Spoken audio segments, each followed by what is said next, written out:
Welcome to Arkes stories.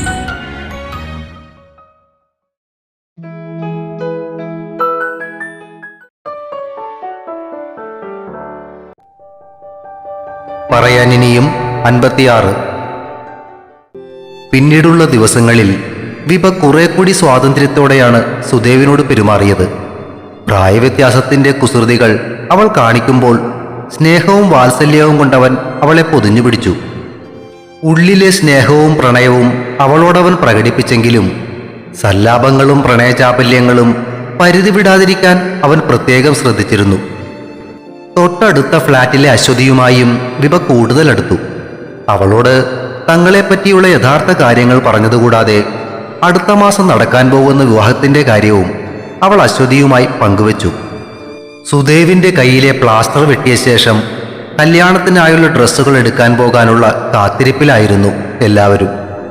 പിറ്റേ ദിവസം കാലത്ത് വിഭ ഉറക്കമുണർന്നു വരുമ്പോൾ അവളെയും പ്രതീക്ഷിച്ച് സുദേവ് ഹാളിൽ ഇരിപ്പുണ്ടായിരുന്നു. ഉണ്ണിയേട്ടനെന്ന് നേരത്തെ എഴുന്നേറ്റോ? മുടി വാരി കെട്ടിക്കൊണ്ട് അവൾ ചോദിച്ചു.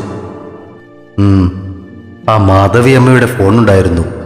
ആ ശ്രീനിവാസൻ ഇല്ലേ, പുള്ളിക്കാരിയുടെ മകൻ, അയാൾ മരിച്ചുപോയി.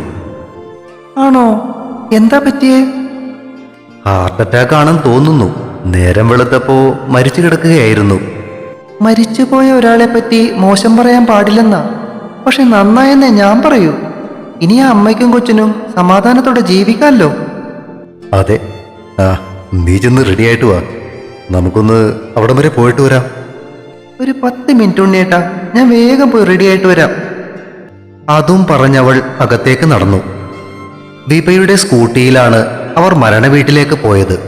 കുണ്ടന്നൂർ പാലത്തിന് ഇടതുവശത്തായി ഒരു ചെറിയ കോളനിയിലായിരുന്നു മാധവിയമ്മയുടെ വീട്. കോളനി തുടങ്ങുന്നിടത്ത് ഒരു കറുത്ത കൊടിയും ശ്രീനിവാസന്റെ ഫ്ലെക്സും വെച്ചിട്ടുണ്ട്. ജീവിച്ചിരുന്നപ്പോൾ ചെയ്ത പാതകങ്ങൾ മറച്ചു പിടിക്കും പോലെ ചിരിച്ചുകൊണ്ട് നിൽക്കുന്ന ഒരു ഫോട്ടോ. ഇരുവശത്തും വീടുകൾ നിറഞ്ഞ ആ ചെറിയ വഴിയിലൂടെ നടന്ന അവർ മാധവിയമ്മയുടെ വീടിന് മുന്നിലെത്തി. ചെറുതെങ്കിലും അത്യാവശ്യം വൃത്തിയുള്ളൊരു വീട്. വീട്ടുമുറ്റത്ത് മരണമറിഞ്ഞെത്തിയ അയൽപക്കത്തുള്ളവർ കുറച്ചുപേർ കൂടി നിൽക്കുന്നുണ്ട്. മുൻവശത്തെ ചെറിയ ഇരിപ്പുമുറിയിൽ താഴെ വിരിച്ച പായയിലിരിക്കുകയായിരുന്ന മാധവിയമ്മയും ലച്ചുവും അകത്തേക്ക് ചെന്ന് അവരെ കണ്ട് എഴുന്നേൽക്കാൻ ശ്രമിച്ചെങ്കിലും വിഭ അടുത്തേക്ക് ചെന്ന് അവരെ പിടിച്ചിരുത്തി. അക്കൂടെ അവളും ഇരുന്നു. സുദേവ് വെളിയിലേക്ക് ഇറങ്ങി അവിടെ കൂടി നിന്നവരുടെ അടുത്തേക്ക് ചെന്നു. എന്താ സംഭവിച്ചത്? കൂട്ടത്തിൽ അല്പം പ്രായമുള്ള ഒരാളോട് അവൻ ചോദിച്ചു. നേരം വെളുത്തപ്പ മരിച്ചു കിടക്കുകയായിരുന്നു സാറേ. കൂടിച്ച് ചാങ്കും കരളുമൊക്കെ പണ്ടേ പോയി കിടക്കുന്നവനാന്നേ. പക്ഷേ ഉറക്കത്തില് മരിച്ചതുകൊണ്ട് പോസ്റ്റ്മോർട്ടം ചെയ്യണമെന്ന് പറഞ്ഞ് കൊണ്ടുപോയേക്കുക. ഇനി എല്ലാം കഴിഞ്ഞ് എപ്പോ കിട്ടുമാവോ? അയാൾ പറഞ്ഞത് കേട്ട സുദേവ് ഫോണെടുത്ത് ഹരിയെ വിളിച്ച് ആ പോസ്റ്റ്മോർട്ടം കഴിയും വേഗം എളുപ്പത്തിലാക്കാനുള്ള കാര്യങ്ങൾ ചെയ്യാൻ പറഞ്ഞേൽപ്പിച്ചു. ഫോൺ കട്ട് ചെയ്യുമ്പോഴേക്കും വിഭ ലച്ചുവുമായി പുറത്തേക്ക് വരുന്നുണ്ടായിരുന്നു. ഉണ്ണിയേട്ടാ, ദേ ഇവളൊന്നും കഴിച്ചിട്ടില്ലാന്ന്, അടുത്ത കടയിൽ നിന്ന് വല്ലതും വാങ്ങിക്കൊടുക്കാം. സുദേവ് ലച്ചുവിനെ നോക്കി. വിഭയുടെ കൈയും പിടിച്ച് അവനെ നോക്കി ചിരിച്ചുകൊണ്ട് നിൽപ്പാണ് ആശാട്ടി.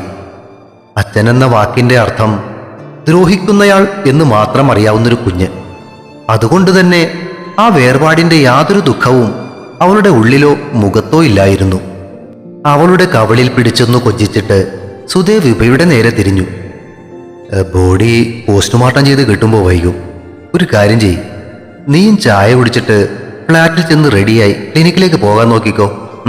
ഞാനിവിടെ നിൽക്കാം. എന്നിട്ട് നാളെ ഹോസ്പിറ്റലിൽ പോയി പ്ലാസ്റ്റർ എടുത്തു കഴിഞ്ഞ് വരും വഴി നമുക്ക് രണ്ടുപേർക്കും കൂടി വരാം. അത് മതിയോ? അവൾക്കൊരു സന്ദേഹം പോലെ. അത് മതി. ഇപ്പോ തന്നെ ലീവ് കുറെ ആയില്ലേ? ഇനി എന്തെല്ലാം കാര്യങ്ങൾക്ക് ലീവ് എടുക്കാനുള്ളതാ? അവൻ ഉറപ്പിച്ചു പറഞ്ഞതോടെ അവൾ തലയാട്ടി.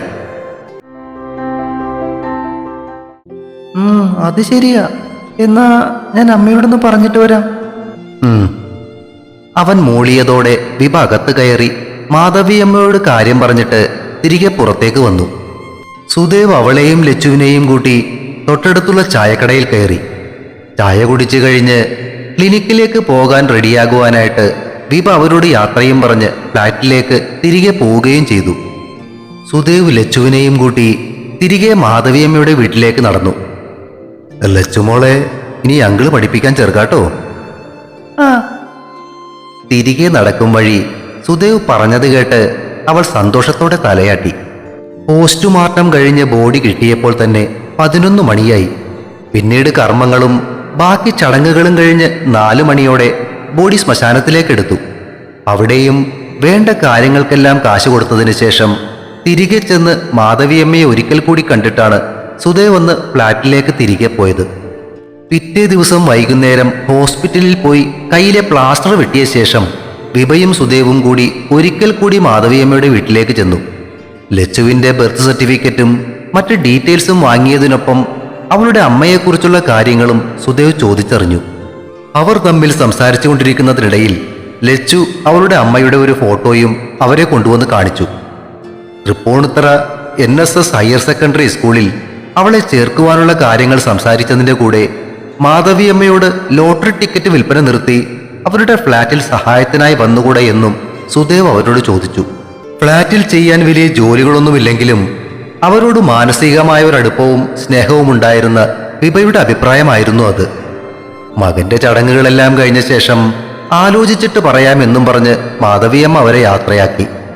പിറ്റേ ദിവസമായിരുന്നു കല്യാണത്തിനുള്ള ഡ്രസ്സുകൾ എടുക്കാൻ വേണ്ടി പോകാൻ നിശ്ചയിച്ചിരുന്നത്. എവിടെ നിന്ന് എടുക്കണമെന്ന കാര്യത്തിൽ ആദ്യമൊരു കൺഫ്യൂഷൻ വന്നെങ്കിലും ഒടുവിൽ എല്ലാവരും ചേർന്ന് ജയലക്ഷ്മിയിൽ തന്നെ പോകാമെന്ന് തീരുമാനിച്ചു.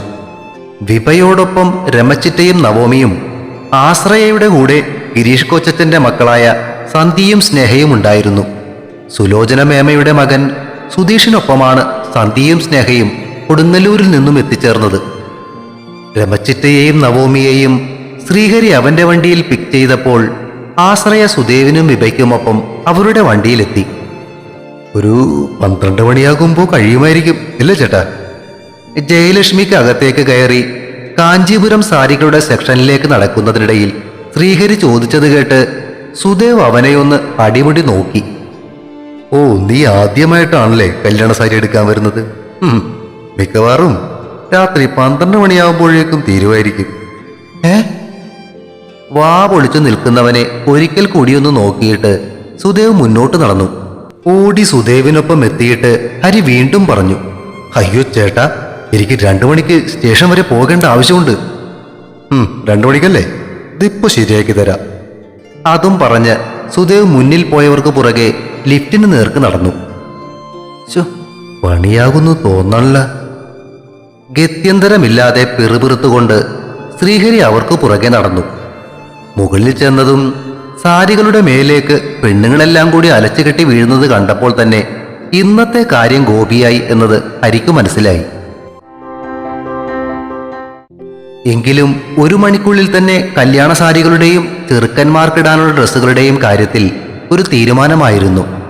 സുദേവ് കരുതിയതുപോലെ തന്നെ വിഭ തെരഞ്ഞെടുത്തത് മെറൂൺ ബോർഡറുള്ള കടും പച്ച നിറത്തിലുള്ളൊരു കാഞ്ചീപുരം സാരിയായിരുന്നു. പച്ചക്കളർ അവൾക്ക് ഭ്രാന്താണെന്നറിയാമായിരുന്ന സുദേവ് ഇതെങ്ങനെയുണ്ടെന്ന് വിഭ ചോദിച്ചതും തല കുലുക്കി ഇഷ്ടമറിയിച്ചു.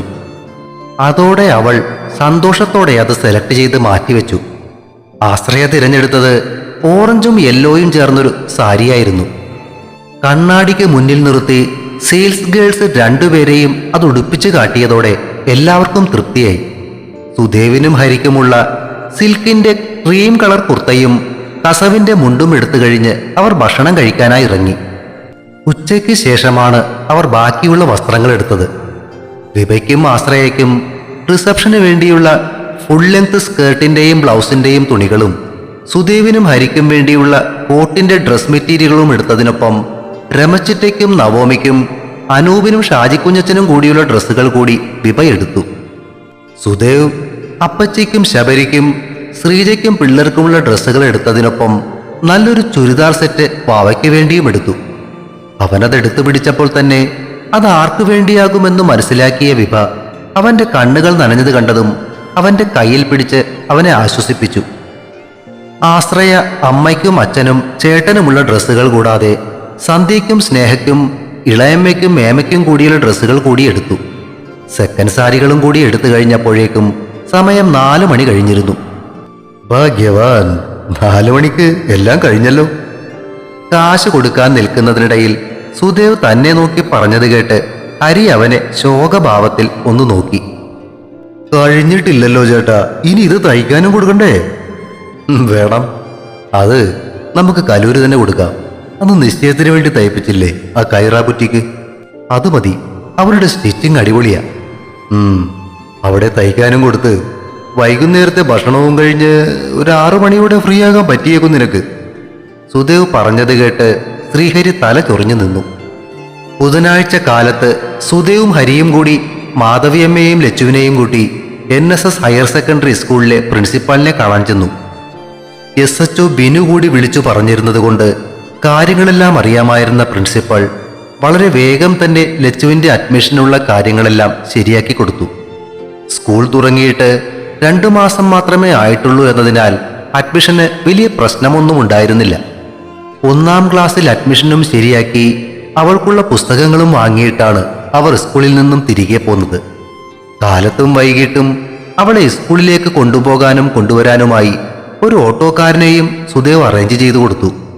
മാധവിയമ്മ എല്ലാ ദിവസവും രാവിലെ വിഭ പോകാറാകുമ്പോൾ ഫ്ലാറ്റിലേക്ക് എത്തി വൈകുന്നേരം അവൾ തിരികെ വരുന്നതുവരെ അവിടുത്തെ കാര്യങ്ങളെല്ലാം നോക്കാൻ തുടങ്ങി. ഫ്ലാറ്റ് അടിച്ചു തൂത്തിടുക, വസ്ത്രങ്ങൾ വല്ലതുമുണ്ടെങ്കിൽ അലക്കി ഉണക്കി വെക്കുക, വൈകുന്നേരത്തേക്കുള്ള പലഹാരവും രാത്രി ഭക്ഷണവും തയ്യാറാക്കുക, അങ്ങനെയുള്ള ജോലികളാണ് മാധവിയമ്മയ്ക്ക് അവിടെ ചെയ്യാനുണ്ടായിരുന്നത്. ഇനിയും അവരെ ലോട്ടറി ടിക്കറ്റ് വിൽപ്പനയ്ക്കായി അയക്കാതിരിക്കാൻ വേണ്ടി സുദേവും വിഭയും കൂടി എടുത്ത തീരുമാനമായിരുന്നു അത്. ശനിയാഴ്ച വൈകുന്നേരം പതിവ് സമയമായിട്ടും സുദേവിനെ കാണാതായതോടെ വിഭ ഫോൺ എടുത്ത് അവനെ വിളിച്ചു. ഫോൺ റിങ് ചെയ്യുന്നുണ്ടെങ്കിലും അവൻ എടുക്കുന്നുണ്ടായിരുന്നില്ല. 2 പ്രാവശ്യം വിളിച്ചു നോക്കിയിട്ടും അവൻ എടുക്കാതായതോടെ വാട്സാപ്പിൽ മെസ്സേജ് അയച്ച ശേഷം വിഭ TV കാണാനിരുന്നു. സമയം 7 മണി കഴിഞ്ഞിട്ടും തിരിച്ചു വിളിക്കലോ വാട്സാപ്പിൽ മെസ്സേജോ ഇല്ലാതായതോടെ അവൾക്ക് പരിഭ്രമമായി. ഫോൺ എടുത്ത് ശ്രീഹരിയെ വിളിക്കാൻ തുടങ്ങുമ്പോഴാണ് കോളിംഗ് ബെൽ ശബ്ദിച്ചത്. സെറ്റിയിൽ നിന്നും ചാടി എഴുന്നേറ്റ വിഭ ഓടിച്ചെന്നാണ് വാതിൽ തുറന്നത്. മുന്നിൽ ചിരിച്ചുകൊണ്ട് നിൽക്കുന്ന സുദേവിനെ കണ്ടതും അവളുടെ മുഖം വീർത്തു. എന്താ ഉണ്ണിയേട്ടാ ഇത്? എത്ര നേരമായിരുന്നോ ഞാൻ വിളിക്കുന്നു? ഒരു ഓട്ടമുണ്ടായിരുന്നടാ, അതല്ലേ? ഓ. അവൾ പിണങ്ങിയതുപോലെ മാറി നിന്നപ്പോൾ സുദേവ് അടുത്തേക്ക് ചെന്ന് അവളുടെ തോളിൽ പിടിച്ചു. പിണങ്ങല്ലേടാ കുഞ്ഞ, ഇങ്ങ് വാ, ഒരു കൂട്ടം കാണിച്ചു തരാം. അവളുടെ കയ്യിൽ പിടിച്ചവൻ വലിച്ചതും ആകാംക്ഷയോടെ അവൾ കൂടെ ചെന്നു. താഴെ പാർക്കിംഗ് ഏരിയയിലിരിക്കുന്ന പുതിയൊരു ബുള്ളറ്റ് കണ്ടതും അവളുടെ കണ്ണുകൾ വിടർന്നു. എന്തേ, കുറ്റിക്ക് ഇഷ്ടപ്പെട്ടോ? കളിയാക്കിയുള്ള അവന്റെ ചോദ്യം കേട്ടതും അവൾ വീണ്ടും മുഖം വീർപ്പിച്ചു. ഓ, അവിടുന്ന് ഇത് നമ്മൾ വാങ്ങിയാണോ?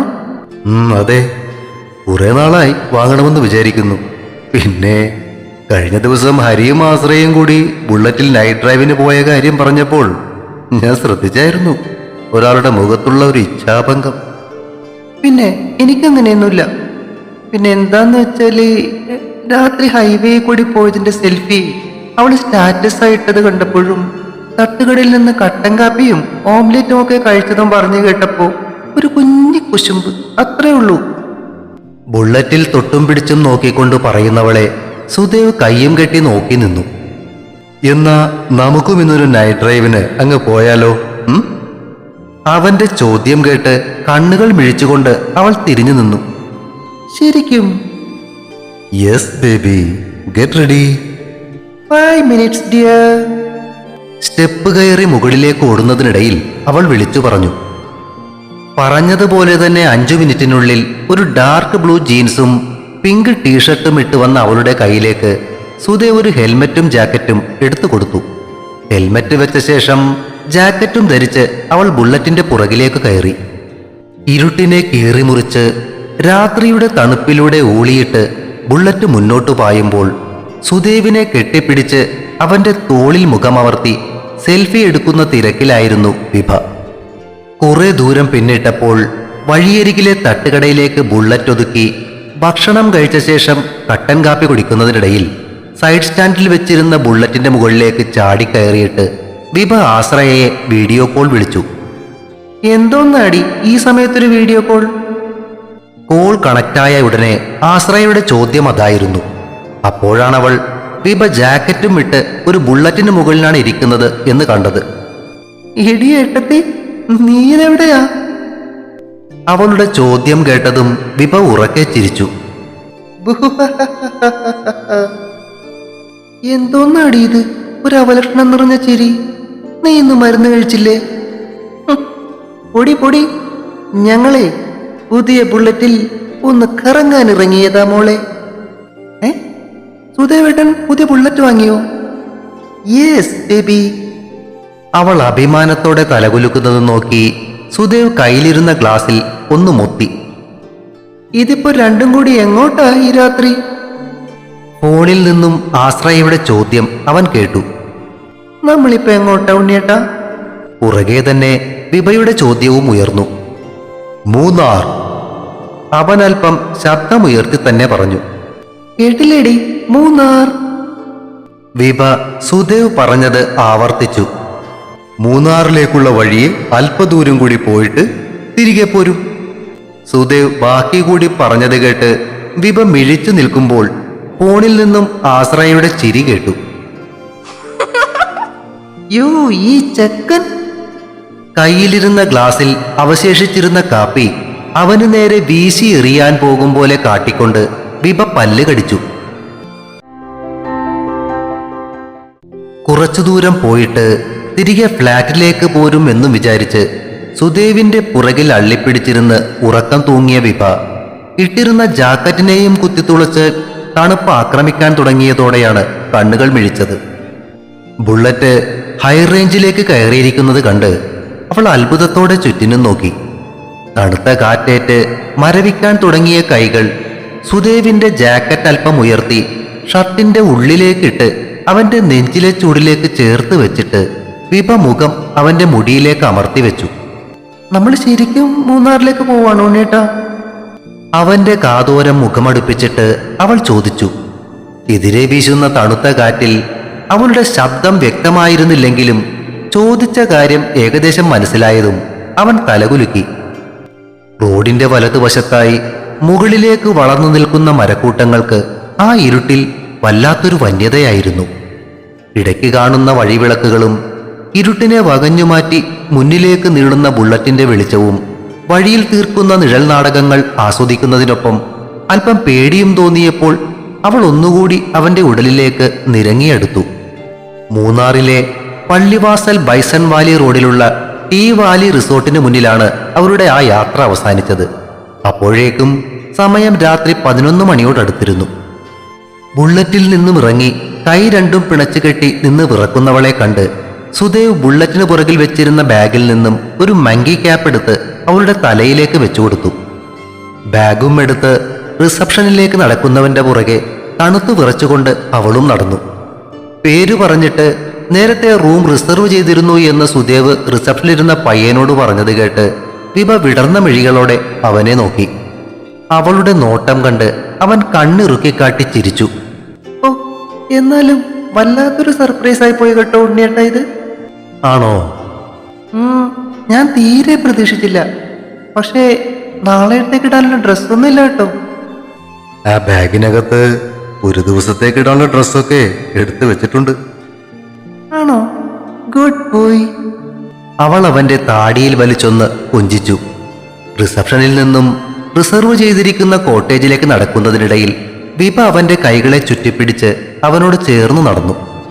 ഇനി ഒരു സർപ്രൈസ് കൂടിയുണ്ട്. അവൻ അവളെ നോക്കി കണ്ണ് ചിമ്മിക്കാട്ടി. എന്താ അത്? നീ തൃശൂർ പൂരം കണ്ടിട്ടുണ്ടോ? ടിവിയിൽ കണ്ടിട്ടുണ്ട്. ആ തൃശൂർ പൂരം കഴിഞ്ഞ് അവസാനം ഒരു വെടിക്കെട്ടുണ്ട്, അറിയോ? പിന്നെ അത് ഫേമസ് അല്ലേ? ആ വെടിക്കെട്ടിന് മുന്നേ ഒരു സാമ്പിൾ വെടിക്കെട്ടും ഉണ്ടാകാറുണ്ട്, അതറിയോ? അറിയാം. പറയുന്നതിനൊപ്പം അവൾ ആകാംക്ഷയോടെ അവന്റെ മുഖത്തേക്ക് നോക്കി. മുന്നിൽ അവരുടെ റിസോർട്ട് കാട്ടാൻ വേണ്ടി പോകുന്ന ആ അറ്റൻഡർ കേൾക്കാതെ അവൻ അല്പം ശബ്ദം താഴ്ത്തി. അത്തരത്തിലൊരു സാമ്പിൾ വെടിക്കെട്ട് ഇപ്പോ ഇവിടെ നടക്കാൻ പോവുകയാ. ഇവിടെയോ? ഇവിടെ എവിടെ? അവൾ മനസ്സിലാവാത്തതുപോലെ വീണ്ടും അവന്റെ മുഖത്തേക്ക് നോക്കി. ഇവിടെ, നമ്മുടെ മുറി. കാഴ്ചക്കാരും നമ്മൾ തന്നെ, നടത്തിപ്പുകാരും നമ്മൾ തന്നെ. ഒരു നിമിഷം അവളൊന്ന് ആലോചിച്ചു. അടുത്ത നിമിഷം അവളുടെ കൈ അവന്റെ നടും പുറത്തു പതിഞ്ഞു. ഔ അമ്മച്ചി! എന്നാച്ചു സാർ, ഒരു വെടി ശബ്ദം? മുന്നിൽ പോയിരുന്ന ആ അറ്റൻഡർ തിരിഞ്ഞു ചുറ്റിനും നോക്കി. ഓ, ഒന്നുമില്ല തമ്പി, നീ പോയിട്. അത് വന്ന് തൃശൂർ പൂരം വെടിക്കെട്ട് സാമ്പിൾ താ. മുതുക് തിരുമിക്കൊണ്ട് സുദേവ് പറഞ്ഞത് കേട്ട് ബിബ വാ പൊത്തിച്ചിരിച്ചു. തൃശൂർ പൂരമാ? ഇങ്കയാ? അതപ്പടി? തലയും ചൊറിഞ്ഞുകൊണ്ട് നടന്നു പോകുന്നവനെ നോക്കിയിട്ട് സുദേവ് അവളെ നോക്കി കണ്ണുരുട്ടി. അവൾ അവന്റെ കൈവിട്ട് പുറകിലേക്ക് ചാടി മാറി. തുടരും. പറയാൻ ഇനിയും അടുത്ത ഭാഗം ഉടൻ പ്രതീക്ഷിക്കുക. സബ്സ്ക്രൈബ് ചെയ്യാത്തവരെല്ലാം ദയവായി സബ്സ്ക്രൈബ് ചെയ്യണേ. കഥയുടെ അഭിപ്രായങ്ങൾ പറയുന്നതിനൊപ്പം കഥയുടെ ലിങ്ക് ഷെയർ ചെയ്തു കൊടുത്തും ലൈക്കുകൾ നൽകിയും പ്രോത്സാഹിപ്പിച്ചും സപ്പോർട്ട് ചെയ്തും എന്നും കൂടെ ഉണ്ടാകണേ.